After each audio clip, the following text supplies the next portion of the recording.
Supervisor Siddiq સાહેબ દેખ, senior શિક્ષક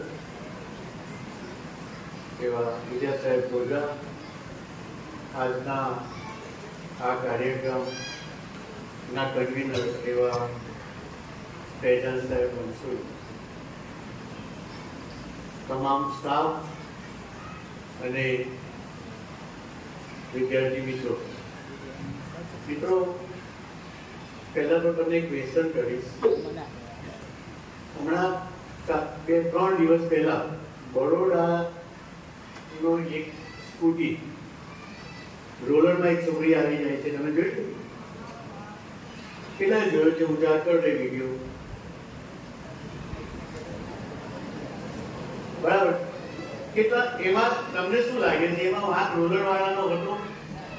કારણ કે પછી શું આવે છે, એનો સીસીટીવી કેમેરા રેકોર્ડિંગ આવે છે, જોયું ને? સીસીટીવી કેમેરા રેકોર્ડિંગ ન આવ્યું હોત તો વાંક કોનો કહેવાય? રોલર વાળાનો, બરાબર? પણ રોલર વાળાનો આમાં બિલકુલ વાંક નથી. તમે જેને પણ વિડીયો જોયો હશે તે છોકરી ઓન ધ સ્પોટ મળી જાય છે. 16 વર્ષની છોકરી છે. કેટલા વર્ષની?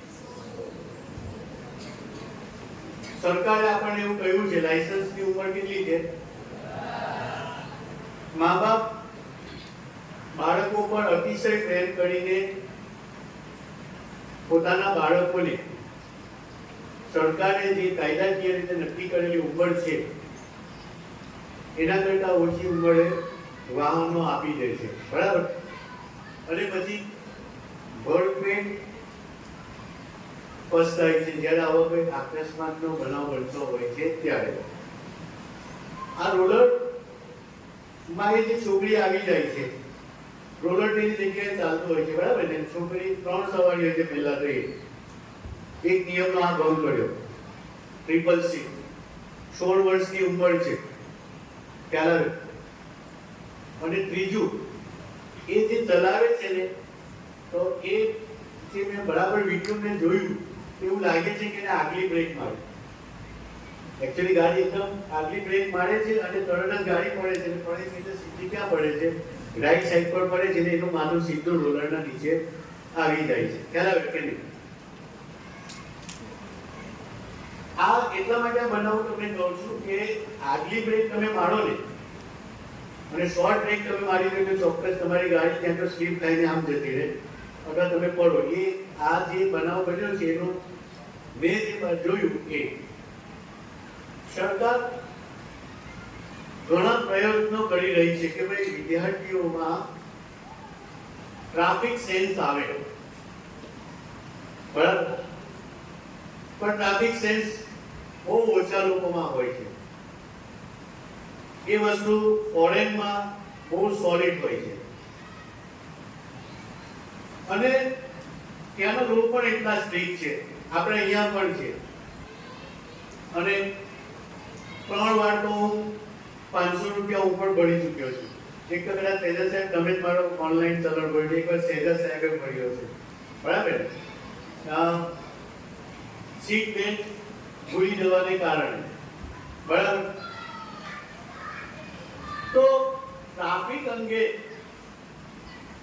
જાગૃતિ આવે. એમ સરકારે દર અઠવાડિયે આનો એક સેશન એમ કે વિદ્યાર્થીઓની સાથે તમે કરો અને ટ્રાફિક પ્રત્યે સેન્સ આવે. હવે જ્યારે તમારામાં ટ્રાફિકનો સેન્સ આવશે તો સલામત કોણ રહેશે? આપણે સૌ, બરાબર? બીજા ટ્રાફિકના નિયમોનું પાલન કરશે તો આપણે સલામત રહીશું ને આપણે ટ્રાફિકના નિયમોનું પાલન કરીશું તો બીજા રહેશે. તો આ સેશન હેઠળ માર્ગ સલામતી આપણે માટે હું ફૈઝાન સાહેબને કાંઈ વધારે નહીં બોલું, ફૈઝાન સાહેબને જ આપણે ટાઈમ આપીશું કે ફૈઝાન સાહેબ આપણને સલામતી માટે કયા પગલાં લેવા જોઈએ. પહેલા તો જુઓ, પાણી પહેલા પાળ બાંધવી, બરાબર છે? તો આપણે કોઈ અકસ્માતનો બનાવ ન બને એ માટે શું પગલાં લેવા જોઈએ તેની પણ ફૈઝાન સાહેબ વાત કરશે. અને કદાચ જો એવો બનાવ બની જાય તો તાત્કાલિક ઇમરજન્સીમાં આપણે શું કરી શકીએ? તાત્કાલિક સારવાર કેવી રીતના આપી શકીએ, આ બે વસ્તુ પર પેજર સાહેબ વાત કરશે. તો હું પેજર સાહેબને વિનંતી કરીશ કે તેઓ અત્રે આવે અને આપને નાયબ સલામતી માટે જે કંઈ માહિતી આપવાની છે આપે. Thank you.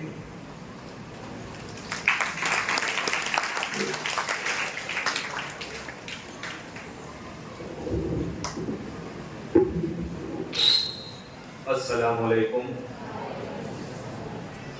શાળાના આચાર્ય ગુલામ સાહેબ, સુપરવાઇઝર સિદ્દીક સાહેબ અને સિનિયર શિક્ષક ઇલિયાસ સાહેબ બોજા. મિત્રો, એક સવાલ એવો થાય છે કે સ્વસ્થ વ્યક્તિ કોને કહેવાય, કે સૌથી હેલ્ધી કોણ છે? તો WHO ની જે વ્યાખ્યા છે, વર્લ્ડ હેલ્થ ઓર્ગેનાઇઝેશનની જે વ્યાખ્યા છે એના પ્રમાણે જે વ્યક્તિ શારીરિક, માનસિક અને સામાજિક આમ ત્રણ પરિબળોમાં સુખી છે એને સૌથી સ્વસ્થ વ્યક્તિ કહીશું આપણે. અહીંયા આપણે વાત કરવાની છે કે જે શારીરિક સ્વસ્થતા છે આપણી, કે આપણું શારીરિક સ્વાસ્થ્ય કેવી રીતના જાળવવું.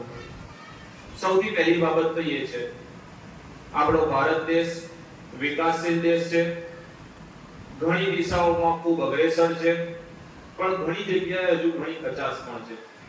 આ કચાશ આપણે ઓછી કરવી પડશે, આપણે સુધારવી પડશે. સાહેબે કહી દીધું તે પ્રમાણે કે હું કયા મુદ્દા પર વાત કરવા વાળો છું, એ છે કે આ રોડ એક્સિડન્ટ અકસ્માતો થાય છે એના પાછળનું કારણ શું છે, થાય તો શું કરવાનું અને ઘટાડવા માટે શું કરી શકાય છે. મિત્રો, આખા વિશ્વમાં જો સૌથી વધારે અકસ્માત થતા હોય તો એ આપણા ભારતમાં થાય છે. 11.6% રેશિયો બતાવ્યો છે. 11% એટલે બહુ મોટી વાત કહેવાય. આખી દુનિયાના અંદર ભારતમાં જ 11% અકસ્માત થઈ રહ્યા છે. તો કંઈ ના કંઈ સુધારાની જરૂર છે. સાહેબ એક શબ્દ વાપર્યો, ટ્રાફિક સેન્સ, અને એનો જેવો બીજો એક શબ્દ છે સિવિક સેન્સ. સરકાર અને નાગરિકો વચ્ચેની આ જે પ્રક્રિયા છે એ દ્વિધ્રુવી છે, એટલે કે ટુ વે પ્રોસેસ છે. ખાલી માત્ર સરકાર જ પગલા લઈને કરશે તો પણ કંઈ મેળ નહીં પડે, અથવા ખાલી નાગરિક જાગૃત હશે તોય કંઈ મેળ પડવાનો નથી. એટલે આ ટુ વે પ્રક્રિયા છે કે જેના અંદર સરકાર અને નાગરિક બંને એક સહિયારી પ્રવૃત્તિ દ્વારા આ વસ્તુને, આ ઘટનાઓને બહુ ઘટાડી શકે છે અથવા ઝીરો કરી શકે છે. નમૂના માટે તમે ફિનલેન્ડ દેશ છે તેનું ઉદાહરણ લઈ શકો છો. આ દેશની પોતાની કોઈ આર્મી નથી. વર્લ્ડ હેપીનેસ ઇન્ડેક્સના અંદર પ્રથમ ક્રમે છે કે સૌથી સુખી દેશોના વ્યક્તિઓ, લોકો, નાગરિકો પહેલા નંબરે છે, ત્યારે ભારત 170 થી પણ પાછળ છે.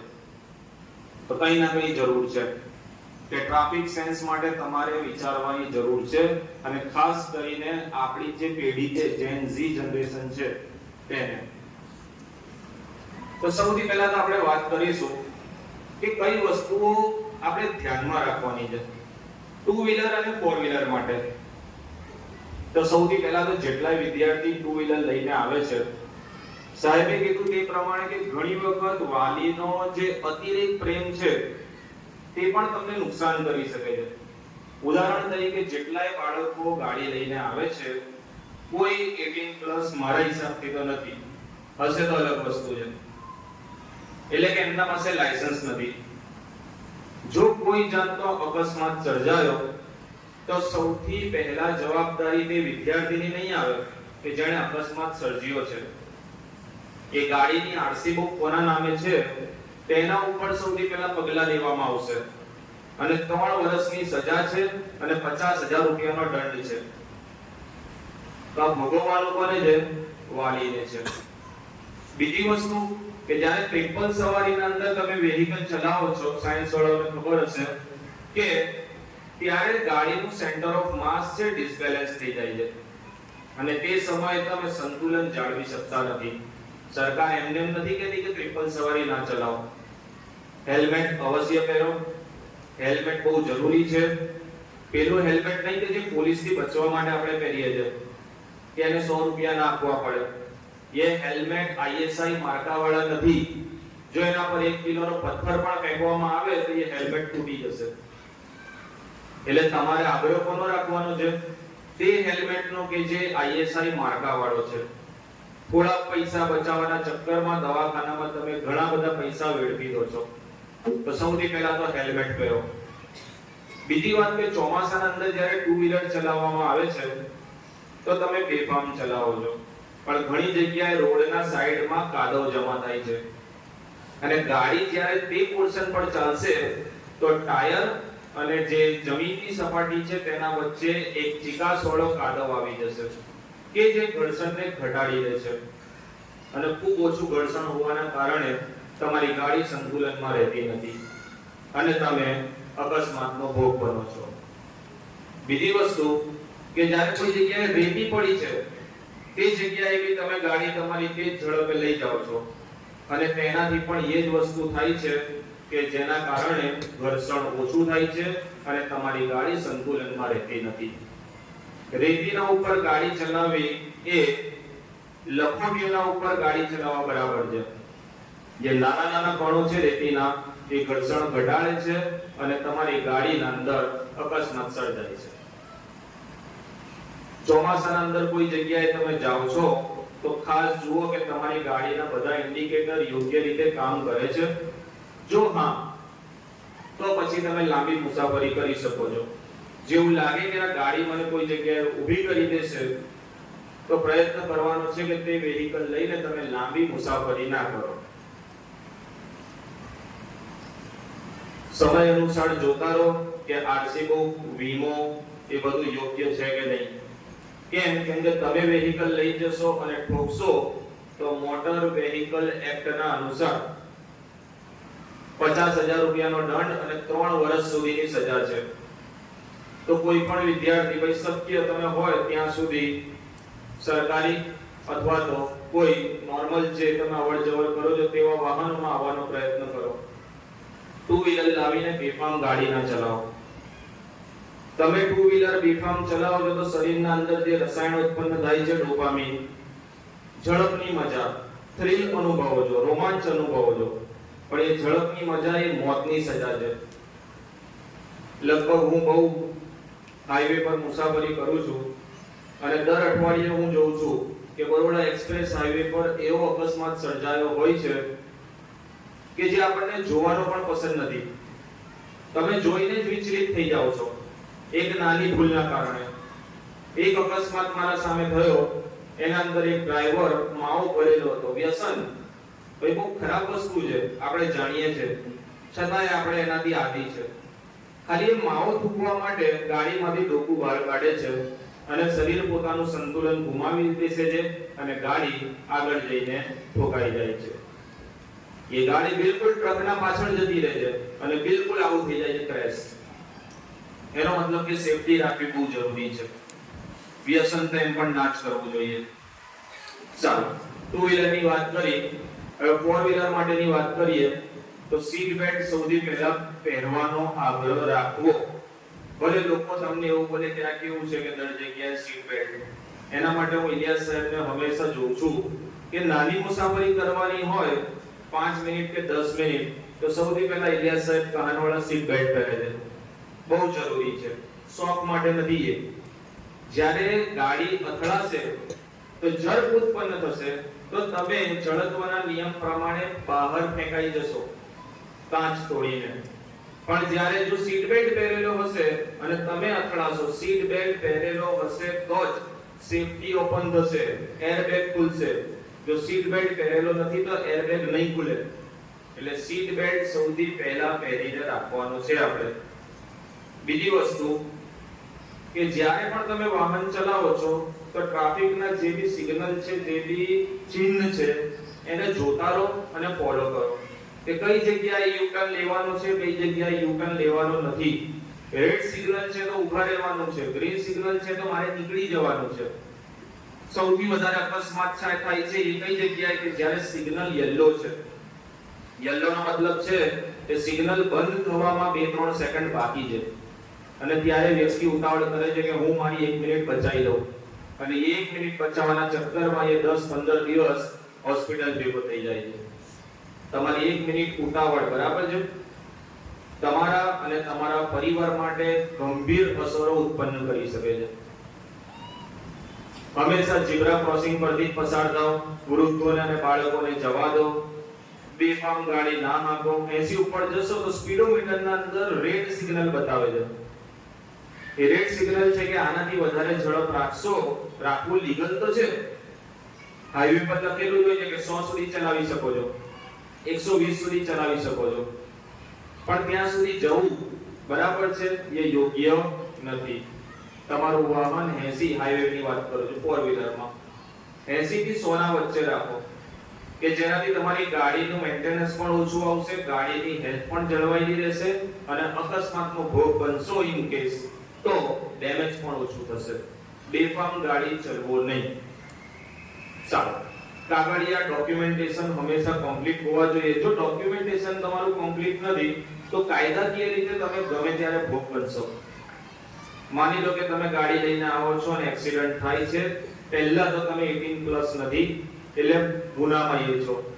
બીજું કે તમારા પાસે લાયસન્સ નથી.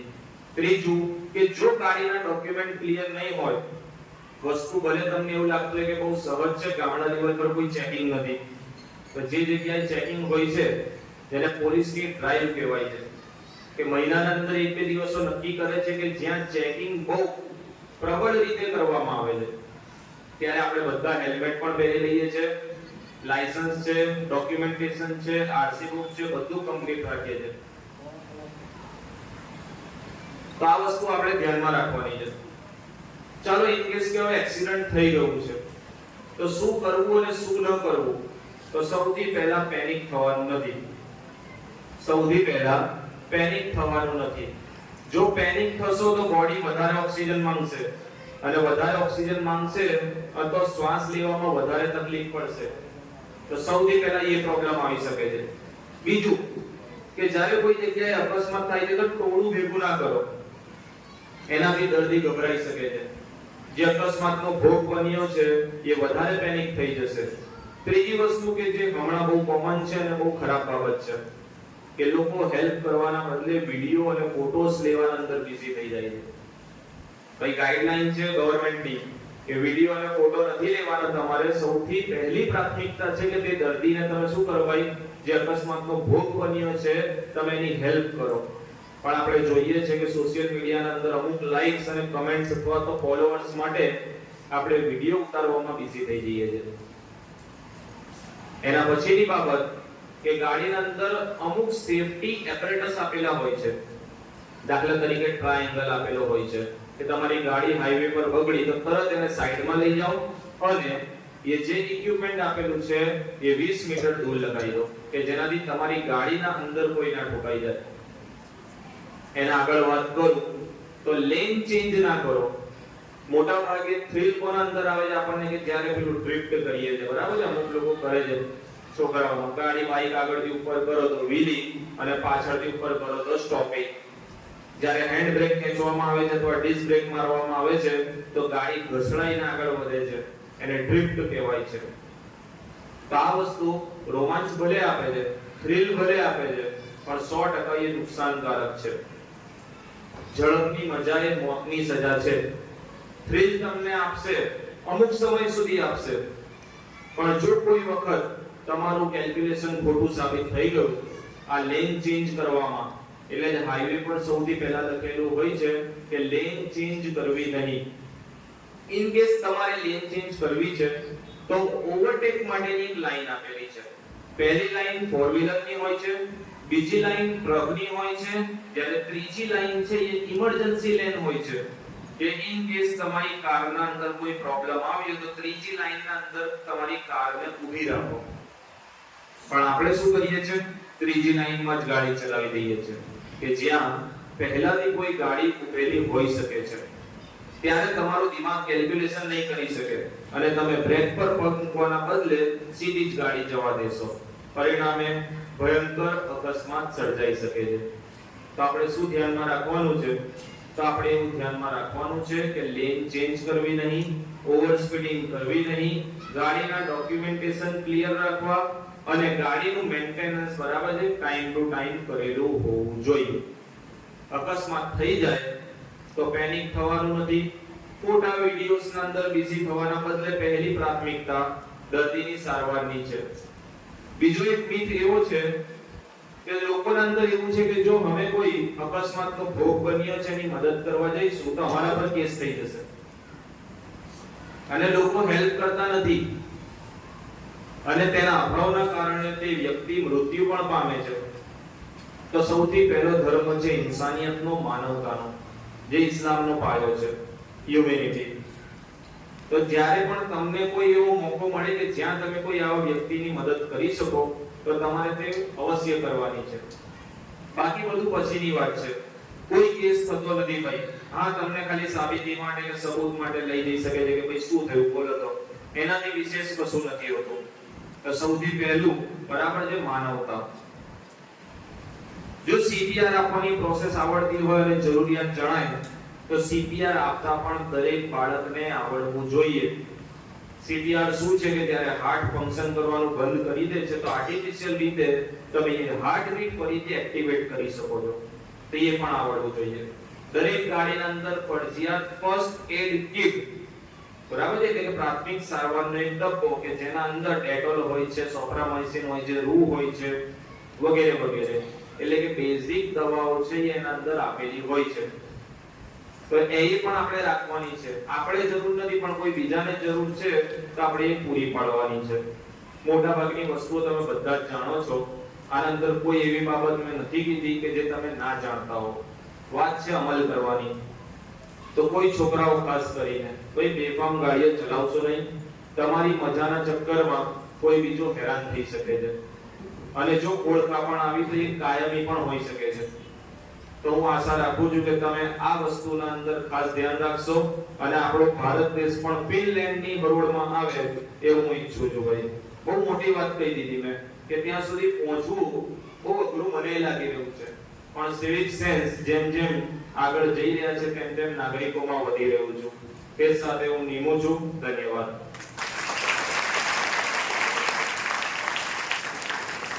ખૂબ સરસ.